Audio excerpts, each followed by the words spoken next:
Toy Business Unboxed, your gateway to the secrets of the toy industry. Here, Jason Hsieh, a toy entrepreneur and expert in the field. Every product we develop is really inspired by some of the real life experience that we have with our son. 60% of all toys last year were sold on Amazon, which is incredible. Be passionate about it because it's a road, it's a journey. Like when you have an idea that you think is like gonna somewhat like change the world, make things better, I'd say go for it. We'll guide you through the enchanting world of toy design, marketing, and manufacturing. Now let the unboxing begin. Welcome back to another episode of Toy Business Unboxed podcast. Today, I'm excited to sit down with Brian and the rest of the family teams that's behind Ghetti Games, a family-owned company on a mission to get people talking, laughing, and connecting in the real world.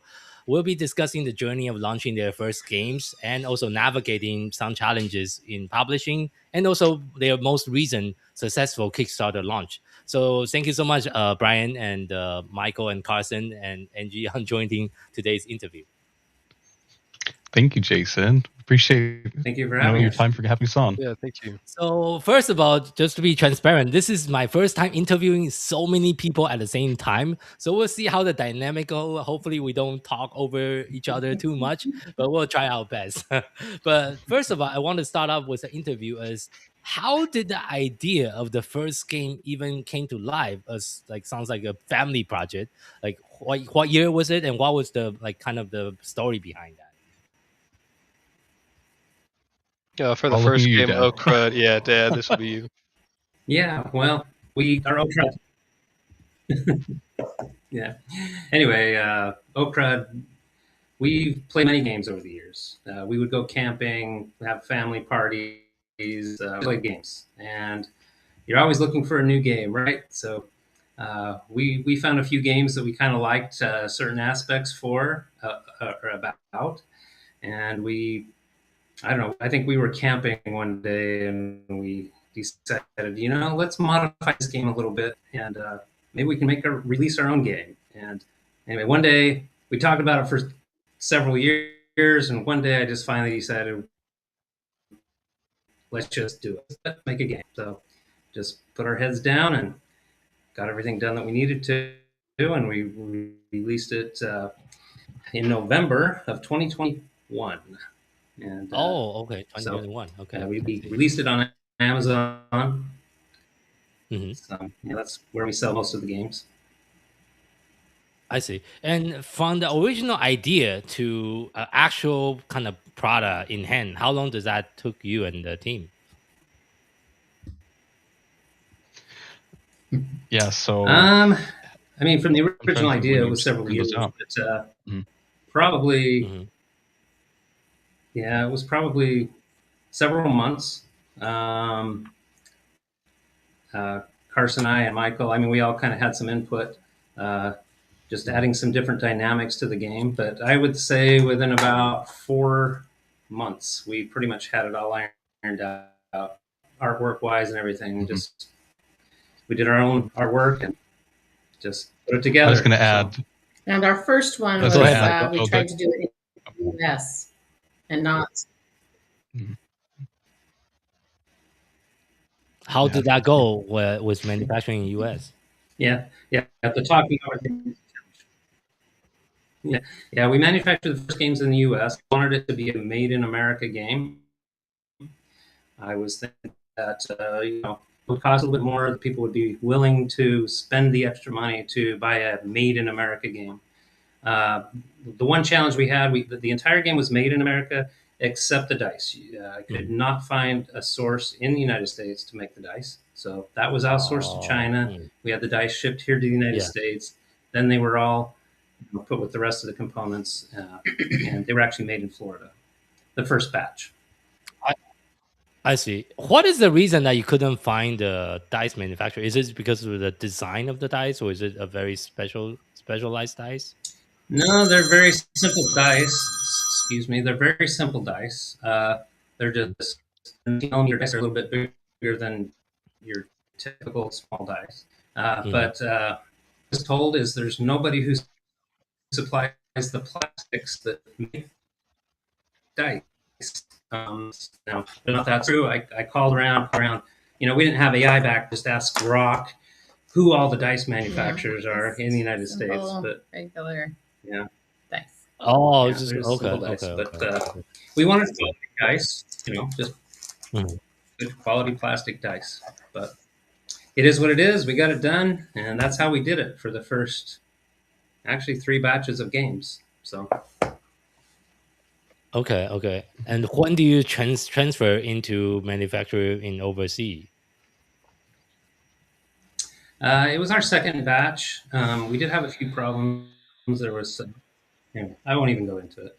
We had some problems with the first batch. Let's just say that. Oh, okay, okay, okay. Yeah. One of the cards was misprinted. The manufacturer had to undo all the packages, reprint them, and reinsert the correct. Anyway, it was just a small mistake, but it turned out to be a big mistake because it was printed on one card in every deck. So. Anyway, after that, we decided, we started shopping around a little bit. I didn't really want to go to China, but I noticed some of our competitors were using some sources in Poland. So we checked out some of those. We ended up using another manufacturer in Poland, and they did a great job. They really did. They did a fantastic job. Okay. So that's when we did the next 2 batches. We're on our 4th batch now, and this one, the 4th batch, which is the deluxe edition. Okay. That was made in China. So that's I our see. first experience. Totally manufactured in China. I see. And I have a question more. Tariff situation and inflation. Doing everything we can to hopefully one day make some money. So. Right now, we're just doing it for the fun.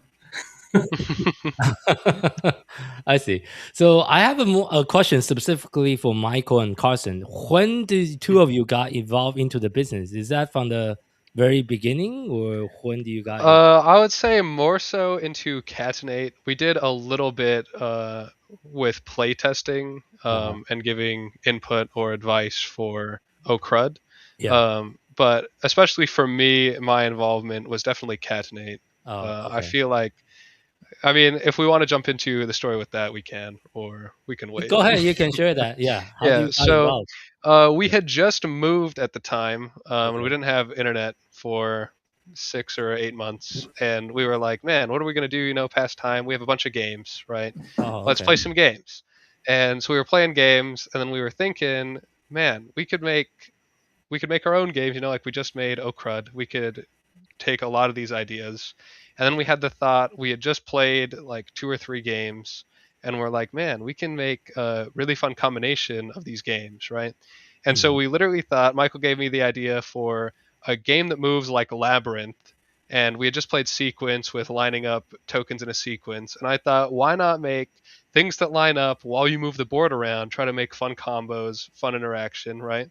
And that's when we came up with the first idea for Catenate, which wasn't Catenate at the time. It was, we were thinking, a bunch of different other names, different brands or, themes.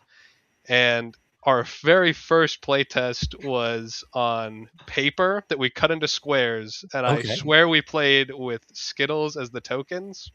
Our first playtest, we were like, I don't know if this game's very fun. You try to push it, the paper slides on top of each other.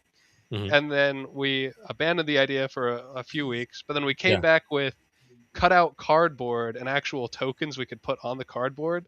And that's when we knew, like, we have something here. We need to pursue this. I see. How about you? For you, Michael, do you also got involved earlier? Yeah, I would agree. Mostly similar timeline. It was definitely, my dad took the reins on Crud and turned it around, made it into a game. I was going to add, when he was telling his story to it, we have my dad that's colorblind and my sister that's colorblind.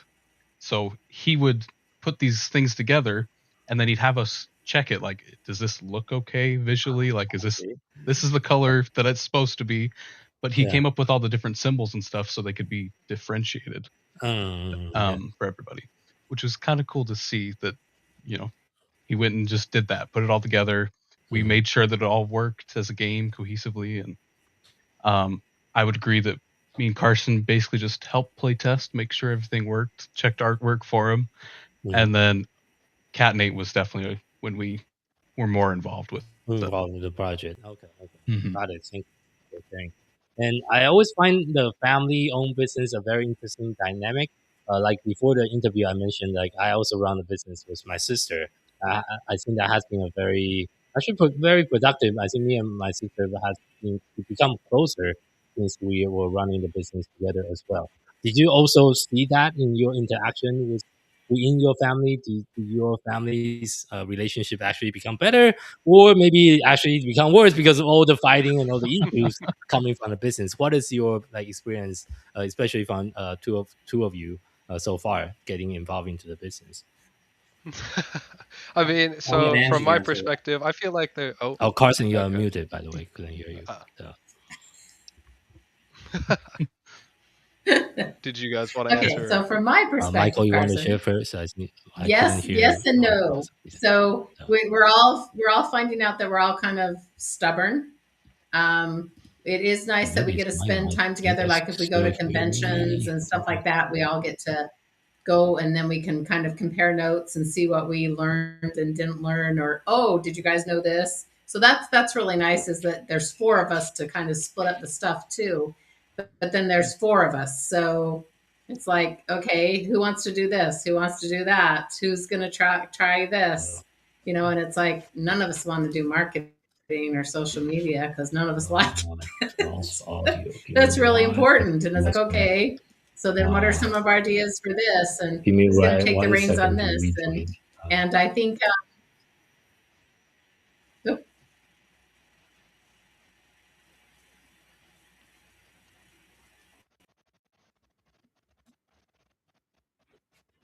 Okay, sorry for the technical issue. Can you guys hear me? I can hear you. Okay, look like you guys can hear me, but I couldn't hear you guys. Let me see. I just lost audio once. That was really weird.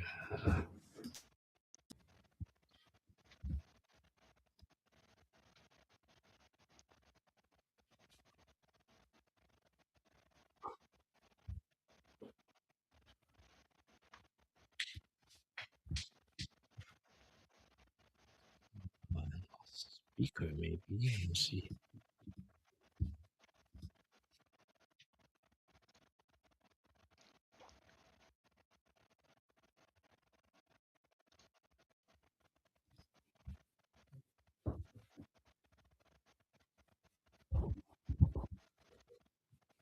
Can you try to say something again?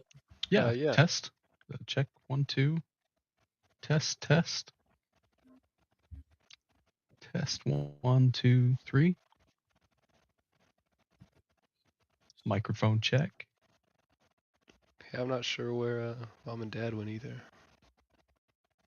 Yeah, we'll figure it out.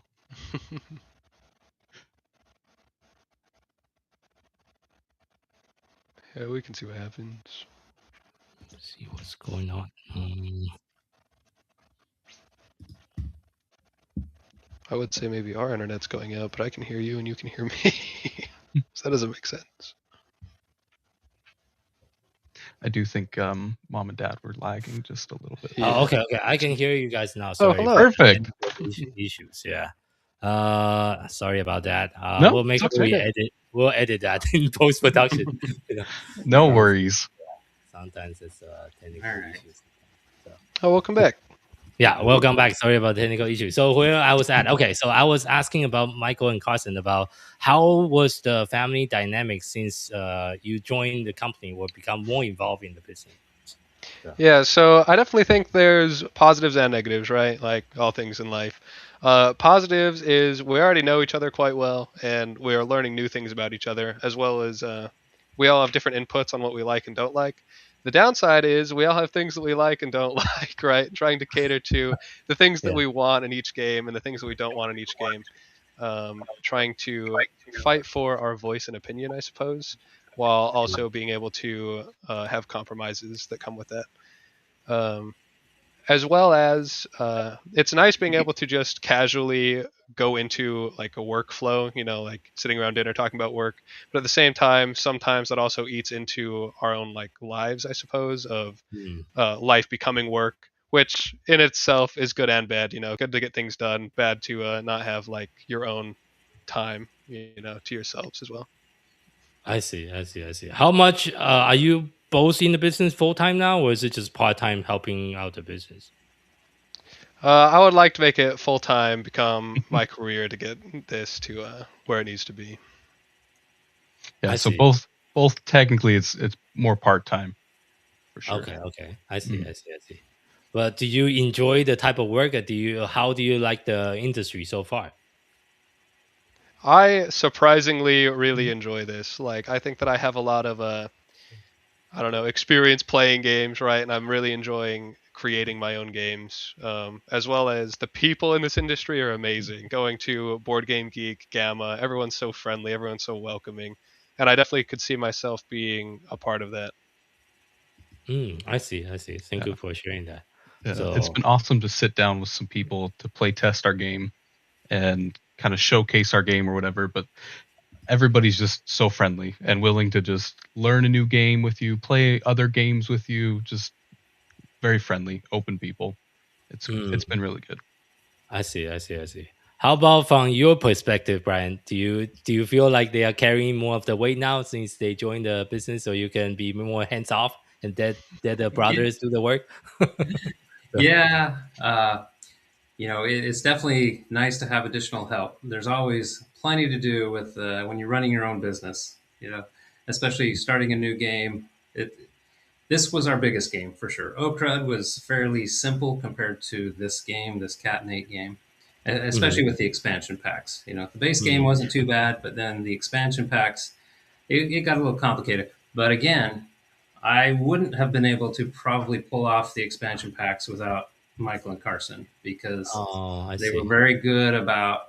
I mean, there's a lot of different cards that can affect each other, and testing all that, and trying to decide what is the right approach for the various outcomes. So anyway, they've really stepped up their game there, and I think it's been good. It's difficult at times because you're a family. You can't fire anybody. You can't just we're a family. So if things don't go your way, you just have to accept it, and everybody's got to get along, and we move on to the next thing. So that's the way it is. Well, looking back at your journey of launching the business and getting everyone else involved, what has been some of the biggest challenges that you have faced so far building and scaling the business? Wow, there's a lot of challenges. Social media. That's our biggest challenge. Yeah. I see. Okay. And marketing along with that. One of them. There's challenges around every corner. Let's face it. Everything is a challenge, but that's all life is. Life is just about solving problems. Running a business is no different. You just solve problem after problem after problem, and sometimes things, just are smooth, but then other times they're not. Learning all these new systems, everything we do is a new technology platform, whether it's social media marketing, Facebook or Google or whatever, or Amazon. If we're selling on Amazon, it's its own little monster. It's its own ginormous monster. Amazon. And so there's just so much. I don't know everything that I can do on Amazon, and trying to figure out how I am going to do something on Amazon is a whole nother challenge. So luckily with AI, I've found that actually using Grok, just asking Grok, I actually get better tech support from Grok than I do from Amazon or Facebook. I'm not surprised. The customer support for seller is not good. Yeah. It tells me item by item. Take step 1, 2, 3, and if that doesn't work, try this, and if that doesn't work, try this. Yeah. But I see. Well, but since we're on the topic of Amazon, I know our team also have an honor of serving your brand on Amazon in the past couple of months, and I think it has been really a joy working together with your team and our team. I just have some question regarding about like your experience with us as well. Like, what were some of the challenges that you were facing with Amazon before you working with Toy Launch and our team? Well, I mean, like I said, there's a lot of challenges on Amazon. Things happen. You think everything's going fine, and then suddenly they send you a notice that there's a problem. With whatever. It could be anything. We've had our listing completely disappear early on. This was early on. Everything was going fine, and then our listing disappeared. But anyway, just strange things can happen. Nothing drastic has happened lately, but I think one big challenge is the marketing side, because you can spend a lot of money on advertising, whether it's Facebook or any kind of social media, or if you're just advertising on Amazon, you can spend a ton of money. But what actually makes sense, that's the hard thing, is trying to figure out, what am I really making money at the end of the day? I spend X amount of dollars advertising and we sell games. We do sell games, but how do you manage that so that it's profitable? So that's been one thing that, you've helped us with immensely, is taking over that side of it and using, your expertise and your tools. I think that's been really helpful. I see. Thank you. And what kind of result have you seen since partnering with Toy Launch and our team so far? Yeah, I mean, so far it's been good. You're keeping up. You have your numbers that you abide by, and you have to meet, the objectives, or where it doesn't make sense. And so far, you've been able to manage that, and so yeah, kudos to you, for keeping up with all that, because it's really difficult for the average person, or if you're not doing it all day every day, and we only have really one product right now on Amazon. So I can't imagine these people that have multiple products. That's a lot to keep on top of, really maintain. And Amazon keep on changing their rule, changing their compliance requirement, lab requirement. That's like just constantly as well. Sometimes hard to keep up. And what would you say to other toys and game brand owner that's listening to our podcast, considering working with us? What would you say to them? Well, I would say, if you value your time, it's nice, shifting some of that responsibility off to somebody else who can take over and do it effectively.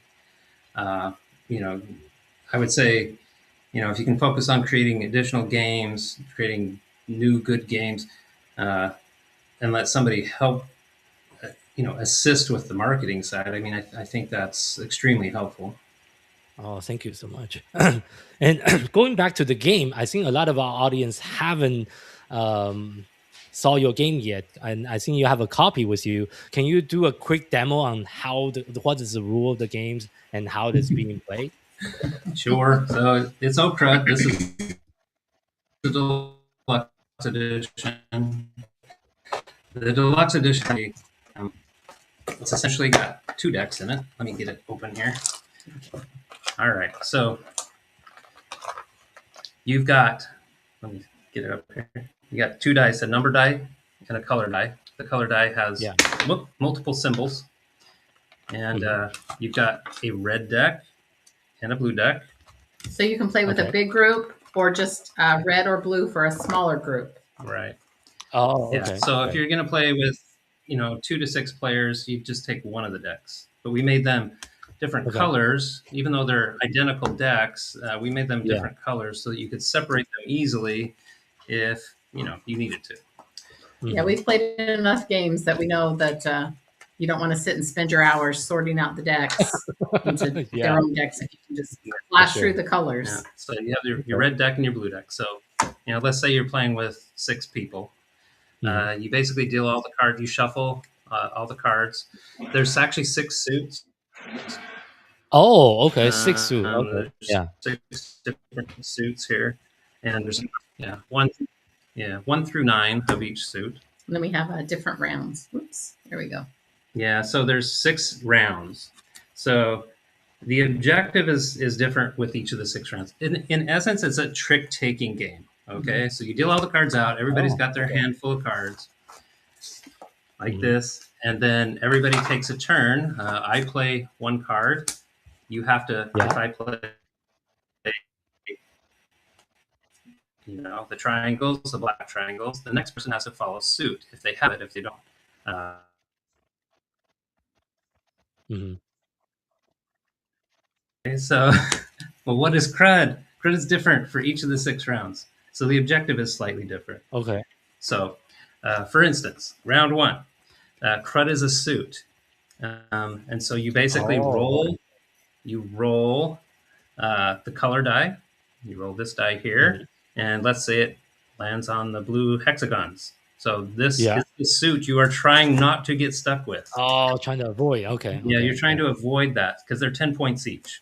And so everybody plays their cards. At the end, you count up, how many blue hexagons did I get stuck with? And they're 10 points against you. And then you record it on the score pad. Oh, okay. So the next round, you actually roll the number die, and Crud is a number. So, if it's a 4, then you avoid taking 4s. The next round, you roll both dice. And then there's round 4, 5, and 6, where we introduce a power suit, which is essentially a trump suit. And you're avoiding taking the last trick, or you're avoiding taking any trick. And then the last one is like a card stacking round. It's kind of like solitaire. Yeah, kind of like solitaire, where you're trying to be the first one out of cards. So Crud is not being the last person out of cards. And then when you're done, the person with the lowest score at the end of the game wins. And that is Crud. Okay. Mostly a trick-taking game. I see. Michael, you want to tell them about Catnate? I would say Carson has the better spiel that he'd would have it for everybody. All right.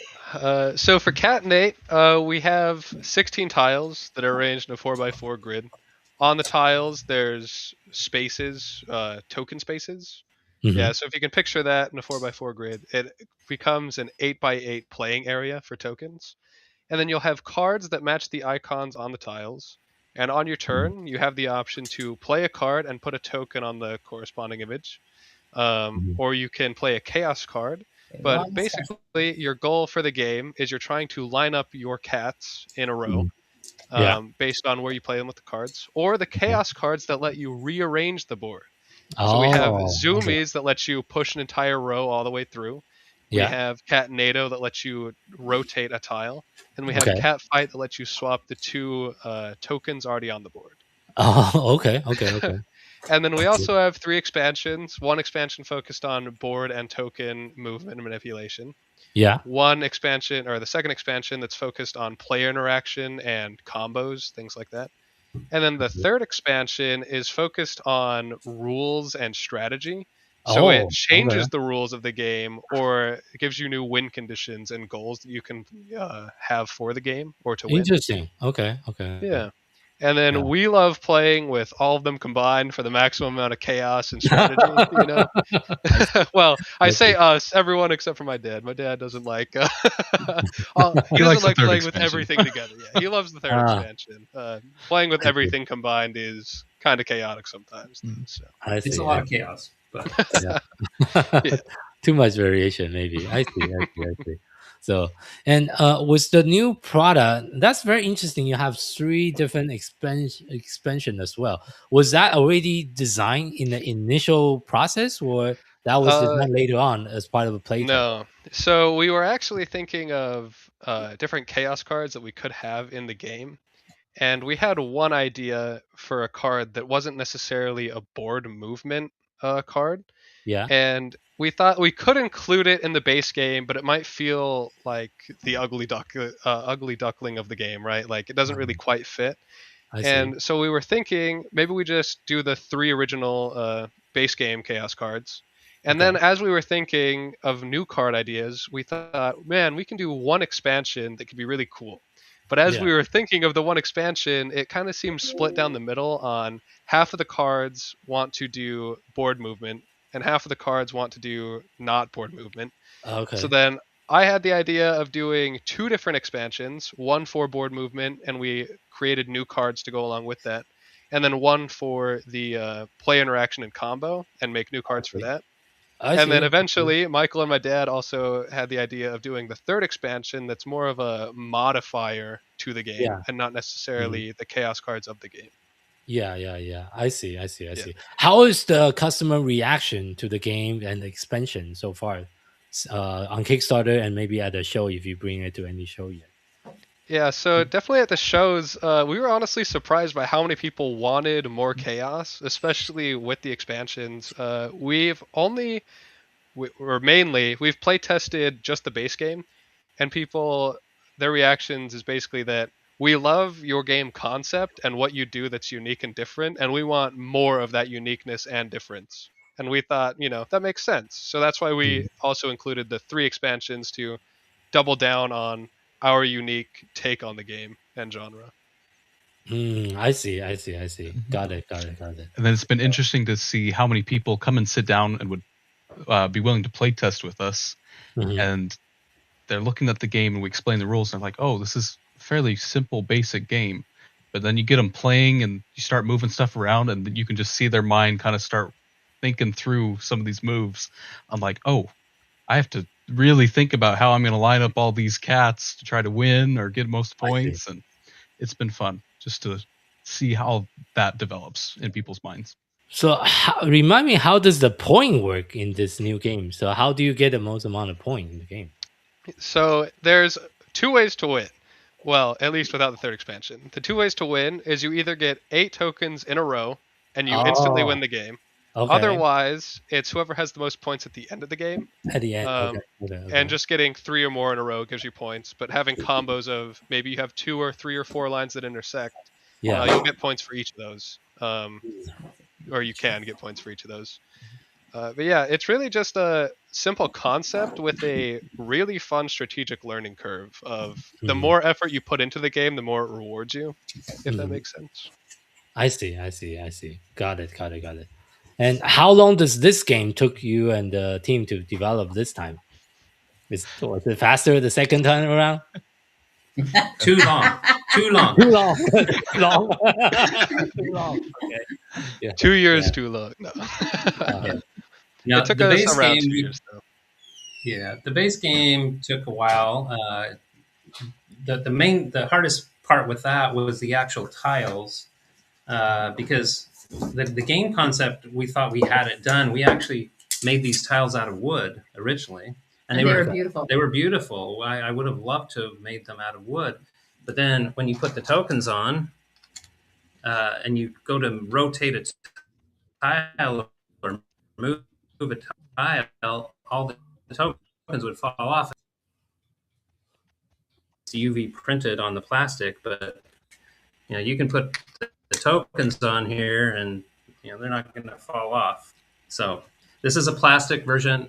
This is the deluxe edition. We've got a standard edition that is made with dual layer gray board, punch board, and which also keeps them in place. So that's what took the longest time, is to figure out how we were going to do that. And you can see that we have little finger holes. Okay. Little finger holes to pick them up, because you have to pick them up and rotate them or slide them or whatever. Tile design was probably just coming up with different ideas, testing the ideas, having prototypes made, testing again, over and over and over and over. We literally have a whole table full of prototypes. Literally. All kinds of variations. And that's what we ended up with. So. Which is something that we learned, like a lot of people who do Kickstarters have the basic game down. And then after they get the money, then they start, okay, let's look for someone to manufacture it, or let's look for the components. And we play games, and we like durable stuff. We want something well made. We don't want stuff falling off. We want cards that we can shuffle and tokens that are nice and thick and durable. And so that's our downfall is, we try to make the best possible game we can, but we know what we want. We know what we want, but it costs, takes time. We pay the price for it. Yeah. Well, but it's quality, right? So that's also important in the long run, as you're designing and building more games down the road. So definitely. And how will you say the role as a community play in the mission and the growth? Do you do a lot of like community engagement event? Is there any tournament using some of the games as well that you're thinking about hosting? There's no tournaments yet.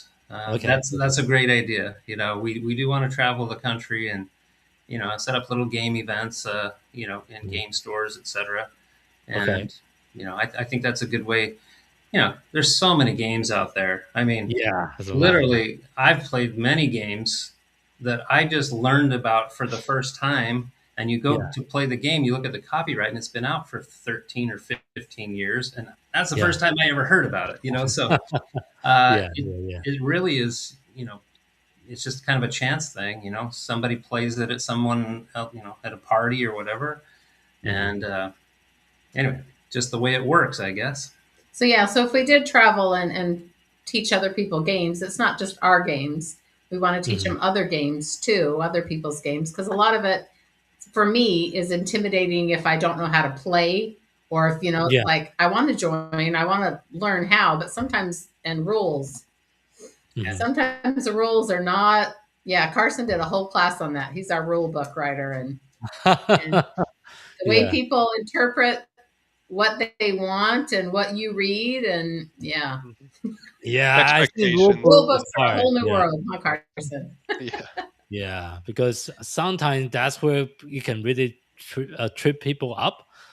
Because we manage so many different products to our companies on Amazon, a common negative review people will leave is like the rule is very confusing. I couldn't understand how to play. Then 1-star review. Even so, you might have the best game, but because the rule wasn't written correctly, you still get kind of a blame for it. So that's definitely a very important component. So. It's a difficult thing. You got to be clear and concise, but short. Yeah. People also don't have a lot of patience to read very long rule books. It's definitely easiest to explain a game in person, but even that has its challenges. Yeah. Well, the next best thing is the video. So exactly. Yeah, we have little QR codes that you can scan all within the instructions on both games, and you can watch how to play the game as well. So we think that's a nice feature. I use that as a cheat code whenever I can. Anybody who's got a video about how to play the game, I'm all for it. So I see. Yeah, more videos for any product. Yeah, for sure. So my next question is, looking down in the future, what is the 1 year, 3 year, 5 year plan for the brand and the companies? Are we launching more product? Like, how aggressive are we launching more product? What was the vision that you are seeing with you and the rest of the team here? So. Yeah, I mean, we definitely want to launch more products. I think the more products you have, the easier it is to stay alive as a game business, because certain games, I mean, they fluctuate. Just surviving on one game like Crud is really not practical. It's not the only thing we do. And so adding additional games, I think building a catalog of games is the smart thing to do. Just to make it easier, so you don't have to sell as many of each unit to be successful. For sure. So as well, kind of wrapping up today's interview here, if you had to just share one piece of advice with someone that's just getting started within the toys and game industry, what would that be? Maybe one from each of the person so we can see all the different perspectives. That'd be great. Brian, you want to start first? Wow. Yeah, I mean, piece of advice: learn social media marketing as much as you can. Learn as much as you can, I suppose, because I think social media marketing is really one of the big keys to success. And I've never been a huge social media person in general, but with any business, you have to be. So learn as much about social media marketing as you can. That's a good piece of advice, because game at the end of the day is a social game. It is. Yeah, right. You need to get more player. I mean, there's some solo game out there, but most of the game is social. So right, yeah.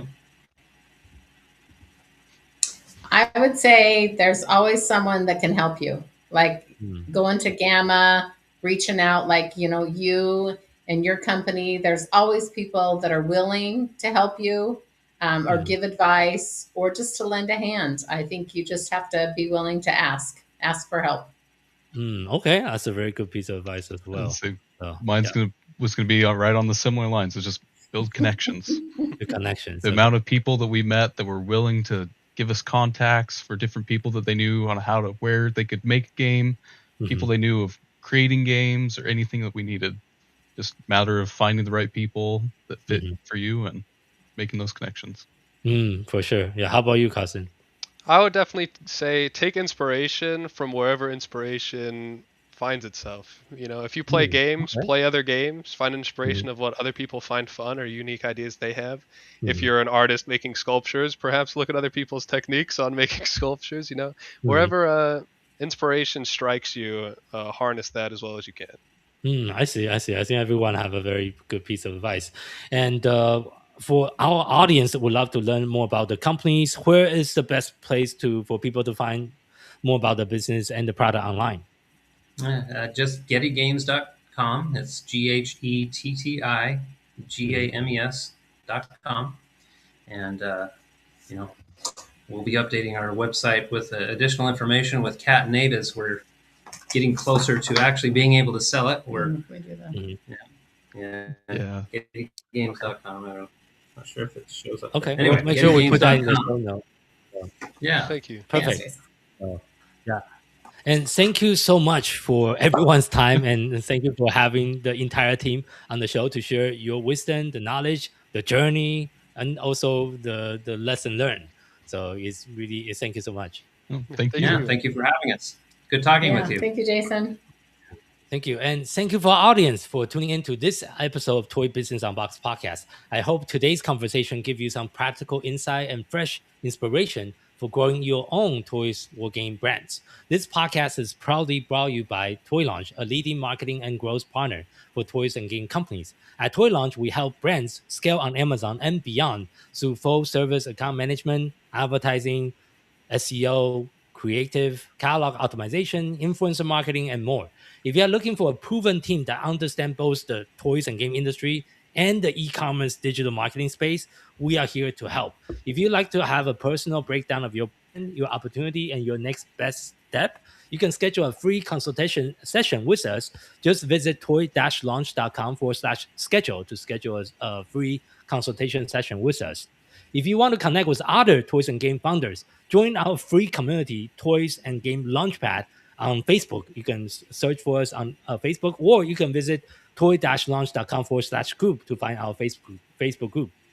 For more resource updates and industry insight, visit us anytime at toy-launch.com. Until next time, keep innovating, keep creating, keep bringing joys to toys. This is Jason Hsieh, signing off on the Toy Business Unboxed podcast. We'll see you in the next episode. Thank you so much, everyone. Bye. Bye. Thank you.